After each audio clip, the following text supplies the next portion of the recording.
जय हिंद फ्रेंड्स, कैसे हैं? आई होप कि आप सब अच्छे होंगे और अपने एग्जाम की तैयारी में लगे होंगे। तो चैप्टर हमारा चल रहा था विद्युत धारा। तो आज हम पढ़ेंगे प्रतिरोधों का संयोजन, कॉम्बिनेशन ऑफ रेसिस्टर्स। जब दो या दो से अधिक प्रतिरोधों को एक दूसरे से जोड़कर एक परिपथ बनाया जाता है तो इसे हम प्रतिरोध का संयोजन कहते हैं। जब हम दो या दो से प्रतिरोध को कंबाइन करेंगे, एक दूसरे में जोड़ करके एक पथ बनाएंगे, परिपथ, हम उसी को बोलेंगे कि प्रतिरोध का संयोजन कर रहे हैं हम। देखिए, कह रहा है कि संयोजन दो प्रकार का होता है प्रतिरोध का। फर्स्ट है हमारा, पहला है हमारा सीरीज कॉम्बिनेशन, श्रेणी क्रम संयोजन, और सेकंड है हमारा पार्श्वक्रम, जिसे समानांतर संयोजन या पैरेलल कॉम्बिनेशन के नाम से जानते हैं। तो फर्स्ट आपका हो जाएगा सीरीज कॉम्बिनेशन और सेकंड हो जाएगा पैरेलल कॉम्बिनेशन। इस तरह से आप देख लेते हैं प्रतिरोधों का संयोजन। ये जो आपका फर्स्ट में दिया हुआ है, इस तरह से प्रतिरोध को अगर ऐड किया जा रहा है तो ये आपका हो जाता है सीरीज कॉम्बिनेशन। एक सीक्वेंस में इस तरह से जोड़ा जाता है। लेकिन जब ऊपर नीचे इस तरह से ऐड किए जाएंगे रेसिस्टेंस को, तो तब आपका बनेगा, ये वाला बन जाएगा आपका प्रतिरोध जो होता है। इस संयोजन को आप पैरेलल संयोजन बोल सकते हैं या फिर पैरेलल कॉम्बिनेशन। तो ये होता है आपका श्रेणी क्रम और नीचे वाला है आपका पैरेलल वाला। एक एक करके हम इनके बारे में जानेंगे। फर्स्ट है हमारा श्रेणी क्रम संयोजन, जिसे हम सीरीज कॉम्बिनेशन के नाम से जानेंगे। धारा का संबंध इसके साथ हम देखें। कह रहा है कि श्रेणी क्रम संयोजन में सभी प्रतिरोधों से प्रवाहित धारा समान होती है। मान लीजिए कि एक वायर है ये वाला, अब इसमें आपने यहाँ पर ही बैटरी लगा दिया है और इसमें इस तरह के रेसिस्टेंट लगे हुए हैं R1 R2 R3 करके। तो अगर इसमें जो विद्युत धारा प्रवाहित होगा तो इसमें जो यहाँ पर ही विद्युत धारा होगा समान होगा। सभी जगह का जो विद्युत धारा का प्रवाह होगा वो समान होगा। जैसे में R1 जितना होगा उतना ही R2 होगा, उतना ही R3 होगा। मतलब कि यहाँ विद्युत धारा देखेंगे तो I1 देखेंगे, I2 और I3 बराबर I, मतलब कि जितना भी विद्युत धारा प्रवाहित हो रहा है सभी जगह से समान विद्युत धारा प्रवाहित होगा। इसीलिए I1 I2 I3 सब आपस में एक दूसरे के समान होंगे, बराबर होंगे। अब हम इसका संबंध देखेंगे विभवांतर के साथ। कह रहा है कि प्रत्येक प्रतिरोध के सिरों के बीच, इसके सिरों के बीच जो विभवांतर होगा अलग अलग होता है, परंतु कुल विभवांतर इनके योग के बराबर होता है। देखिए, जब यहाँ से यहाँ का जो विभवांतर होगा और यहाँ का जो विभवांतर होगा सभी अलग अलग होंगे। विभवांतर का होगा इनके सिरों का अलग अलग होगा, परंतु कुल जो विभवांतर होगा, जो सारा विभवांतर हम निकालेंगे तब हमारा सारा विभवांतर का योग आएगा। मतलब कि जो यहाँ गैप था इसका विभवांतर, इसका विभवांतर जो है टोटल विभवांतर के बराबर होगा। तो आपको विभवांतर निकालने के लिए आपको V1 plus V2 plus V3 add करना होगा। तो यहाँ से आपका विभवांतर निकल जाएगा। ये हमारा रहा श्रेणी क्रम संयोजन। विद्युत धारा समान होगा, सभी जगह का विद्युत धारा सेम ही होगा, और विभवांतर निकालने के लिए आपको दोनों सिरों का बीच का विभवांतर अलग अलग होगा, लेकिन हमें टोटल निकालने के लिए सारे को ऐड करना पड़ेगा। अब नेक्स्ट है हमारा श्रेणी क्रम संयोजन, जो है इस तरह से आप देख लीजिए। पिक्चर बहुत बड़ा सा इसमें डायग्राम में दिखाया गया है सीरीज कॉम्बिनेशन का। तो आपको हमने बताया कि इस तरह से हम जोड़ेंगे एक वायर में, यहाँ से R1 R2 R3 रेसिस्टेंट को जोड़ देंगे और यहाँ पर ही V1 V2, ये विभवांतर का संबंध यहाँ से यहाँ तक का इस तरह से दिखाया गया है कि इनके बीच का जो होगा विभवांतर अलग अलग होगा, लेकिन हम अगर विभवांतर टोटल निकालेंगे तो आपको सारा का योग हो जाता है इस तरह का। लेकिन हमारा जो विद्युत धारा होगा जो प्रवाहित होगा सबका क्या होगा, सेम होगा। I1 I2 I3, मतलब कि यहाँ से जो धारा प्रवाहित होगा सभी जगह समान रूप से प्रवाहित होगा।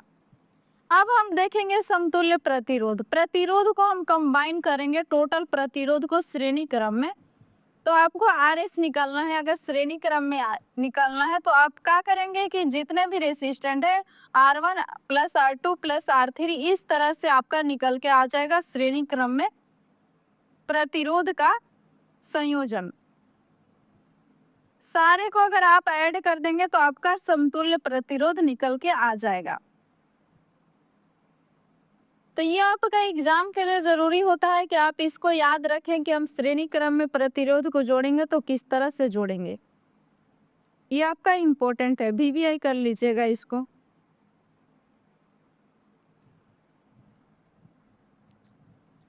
अब हमारा नेक्स्ट होगा समतुल्य प्रतिरोध, जिसे हम इक्विवेलेंट या फिर पैरेलल बोलेंगे रेसिस्टेंस।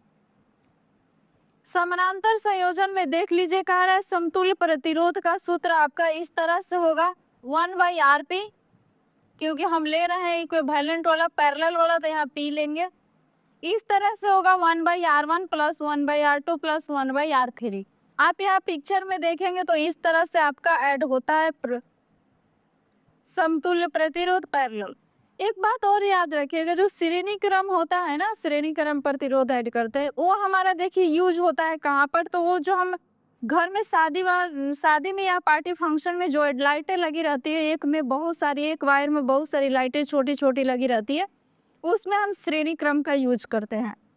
लेकिन अगर इस तरह से प्रतिरोध को हम कंबाइन कर रहे हैं पैरेलल स्थिति में, तो ये देखिए इस तरह ऐड रहेगा। ये एक वायर है आपका ये वाला, यहाँ एक बैटरी लग गया, और इस तरह से रेसिस्टेंट अगर कंबाइन है तो ये हमारे घरों में यूज होता है। जितना हमारे घर में पंखा, कूलर, फ्रिज, टीवी सब कुछ लगा रहता है, ये इसी क्रम में ऐड होते हैं।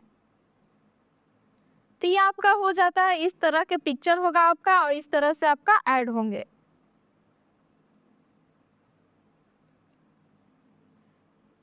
अब देख लीजिए कि अगर निकालना है कि दो प्रतिरोधों का पैरेलल कॉम्बिनेशन, तो आप देख लीजिए कि मान लीजिए कि दो है हमारे पास प्रतिरोध, ये पैरेलल कॉम्बिनेशन में ऐड है एक दूसरे से R1 और R2। तो इसका अगर हमें टोटल निकालना होगा तो इस तरह से हमने आपको बताया कि 1/Rp बराबर में 1/R1 प्लस 1/R2 होगा। तो आप इसका समतुल्य जब निकालेंगे तो आप इस तरह से निकाल सकते हैं। यहाँ से आप एक एलसीएम ले लीजिएगा तो आपको आ जाएगा एलसीएम जब आपका आएगा तो R1 इंटू R2 आएगा, लेकिन आपका R2 प्लस R1 फर्स्ट में आ जाएगा, ऊपर में हो जाएगा, क्योंकि आपका यहाँ आएगा R2, ठीक है, और प्लस में आपका आ जाएगा R1, और नीचे आपका एलसीएम हो जाएगा R1 into R2, R1 into में R2, ये आ जाएगा आपका गुना में रहेगा क्योंकि आपने एलसीएम निकाला है। और अब देख लीजिए कि यहाँ आपका बराबर में 1/Rp था, ठीक है, तो आप ये Rp को ऊपर ले जाने की कोशिश करेंगे ताकि हम टोटल निकाल रहे हैं Rp को। तो यहाँ जब पलटेगा तो यहाँ देखिए, मान लीजिए कि इधर वाला जब पलट रहा है तो इधर वाला भी पलट जाएगा।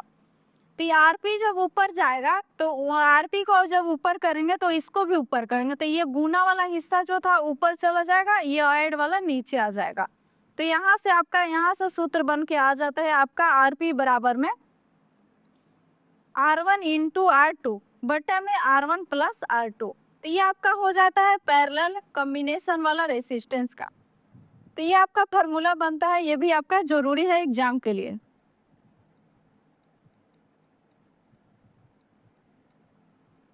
कह रहे हैं पैरेलल कॉम्बिनेशन में समतुल्य प्रतिरोध किसी भी व्यक्ति में प्रतिरोध से हमेशा कम होता है, मतलब कि कम बेसी होते रहता है समतुल्य प्रतिरोध में। फॉर्मूला इसका बहुत जरूरी है।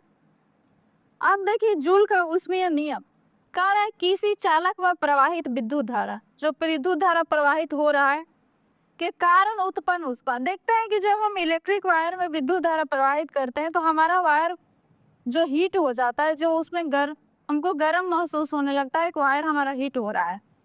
तो कह रहा है कि कारण उत्पन्न उष्मा धारा के वर्ग, धारा का स्क्वायर करेंगे विद्युत धारा का स्क्वायर, और प्रतिरोध तथा धारा प्रवाहित होने वाले जो टाइम हमने लिया है फिक्स टाइम करेंगे कि गुणनफल के समानुपाती होता है।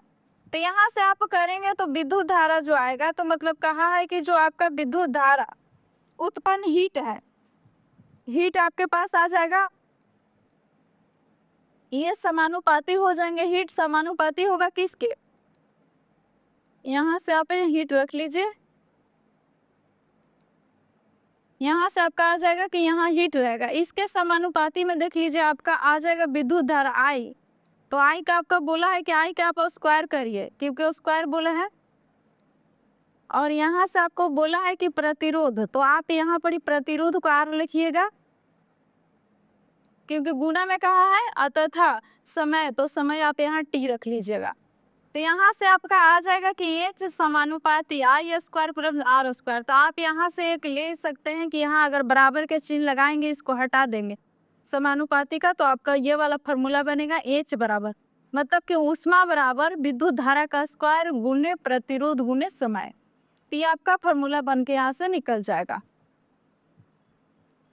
अब देख लीजिए कि यहाँ पर ही दे दिया है कि एच को हम ऊष्मा कहेंगे, जिसे हम जूल में मापेंगे। विद्युत धारा का दिया है, आई विद्युत धारा है जिसे एम्पियर में मापते हैं, और आर आपका प्रतिरोध है जिसे हम ओम में मापेंगे, और ये टी जो है आपका सेकंड में मापेंगे। हम इसका टाइम कर दे दिया है।